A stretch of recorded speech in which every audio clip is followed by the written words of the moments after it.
यह वीडियो केवल मनोरंजन हेतु है। हम किसी भी अंधविश्वास का समर्थन नहीं करते। इस वीडियो का क्रेडिट हिंदी कहानियों फनी कॉमेडी स्टोरीज को जाता है।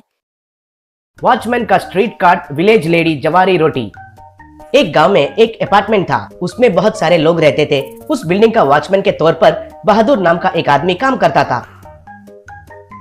बहादुर का पत्नी का नाम था लक्ष्मी। लक्ष्मी अपार्टमेंट्स के फ्लैट्स में काम करती थी। कुछ घर में सफाई करती थी तो कुछ फ्लैट्स में खाना पकाती थी। बहादुर तो पानी टैंक का मोटर डालना, अपार्टमेंट में गाड़ियों का सफाई करना,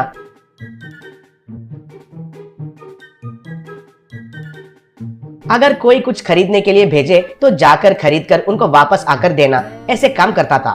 अपार्टमेंट ओनर्स एसोसिएशन का प्रेसिडेंट था सुंदर। वो बहुत लालची था और चोर दिमाग वाला था। उसका पत्नी सुरेखा भी उसकी ही तरह थी। बहादुर तो महीना होते ही घर घर जाकर मेंटेनेंस के पैसे पूछकर उन पैसों को लाकर सुंदर को देता था। सुंदर उन पैसों में से थोड़े पैसे हड़प लेता था। अपार्टमेंट का नीचे का सर्वेंट का क्वार्टर्स में बहादुर और लक्ष्मी रहने लगे। बहादुर लक्ष्मी सुंदर के घर में मुफ्त में काम करते थे। फिर भी सुंदर और सुरेखा उनको हमेशा डांटते रहते थे। अपार्टमेंट एसोसिएशन का मीटिंग में सुंदर सब गलत हिसाब दिखाता था। ये बात उस अपार्टमेंट में रहने वाला राधा कृष्णा को बिल्कुल पसंद नहीं आता था। उससे दोनों के बीच में हमेशा झगड़ा होता था। राधा कृष्णा, क्यों भाई सुंदर, हम कितना मेंटेनेंस दे रहे हैं और तुम कितना खर्चा कर रहे हो? हिसाब पूछा तो झगड़ा शुरू करते हो क्यों? ये बिल्कुल ठीक नहीं है भाई, कहा। तब सुंदर, नहीं तो क्या है भाई, अगर इतना शक है तो तुम खुद प्रेसिडेंट बन जाओ, तब पता चलेगा तुम्हें मेरा दर्द। छी छी, ऐसे पूछने वाले हैं तो बहुत गुस्सा आता है, कहकर बात घुमाता था। सुंदर एक चोर भी था। पार्किंग लॉट में गाड़ियों में से पेट्रोल चुराकर उसके बाइक में भरता था। ये देखकर बहादुर और लक्ष्मी कुछ भी नहीं कर पाते थे। एक दिन मीटिंग में राधा कृष्णा, इस अपार्टमेंट में असल में क्या चल रहा है? बाइक्स में से पेट्रोल गायब हो रहा है, क्यों? ए वॉचमैन, तुम क्या कर रहे हो? सो रहे हो क्या? क्यों भाई सुंदर, हमारा अपार्टमेंट में सीसीटीवी कैमरास लगाता हूँ कहकर पैसे भी वसूल किया था ना, क्या हुआ उसका? पूछा। तब सुंदर, हमने जो वसूल किए थे वो पैसे काफी नहीं होंगे, और भी पैसे लगेंगे।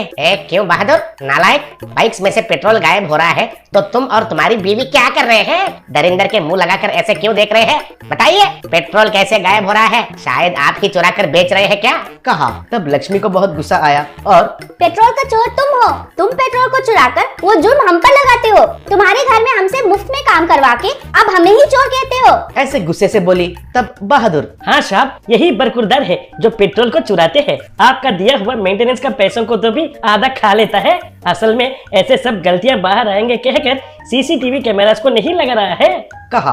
तब सुंदर को गुस्सा आकर, अरे मुंह बंद करो, तुम्हारी इतनी हिम्मत, जाने दो कहकर तुम लोगों को सहारा दिया, तुम मुझे ही कहते हो?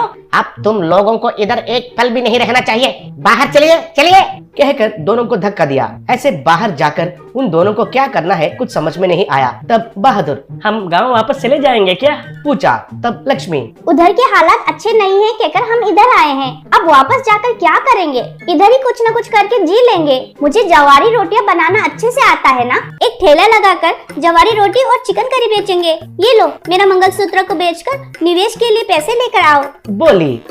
ऐसे बहादुर जाकर उसका मंगलसूत्र को बेचकर पैसे लेकर एक ठेला और कुछ पकाने का बर्तन वगैरह खरीद कर आया।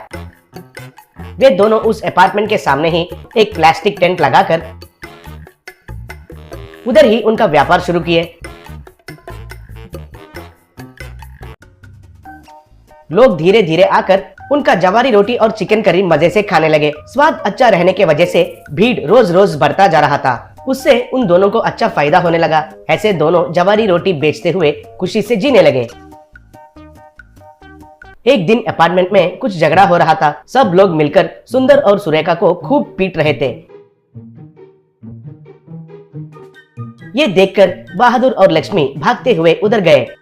राधा कृष्णा सुंदर और लक्ष्मी को मार के, चोर कहीं के, तुम्हारे ऊपर शक आकर किसी को भी बताए बिना पार्किंग में सीसीटीवी कैमरा लगाया था। तुम पेट्रोल चुराते हुए मेरा मोबाइल में रिकॉर्ड हुआ है रे। तुम गलत करके बेचारे बहादुर और उसकी पत्नी के ऊपर डालते हो। अब तुम्हें प्रेसिडेंट के तौर पर नहीं रहना चाहिए, कहा। तब सब लोग, हाँ, आज से हमारा प्रेसिडेंट राधा कृष्णा जी है, बोले। ये देखकर बहादुर और लक्ष्मी बहुत खुश हुए।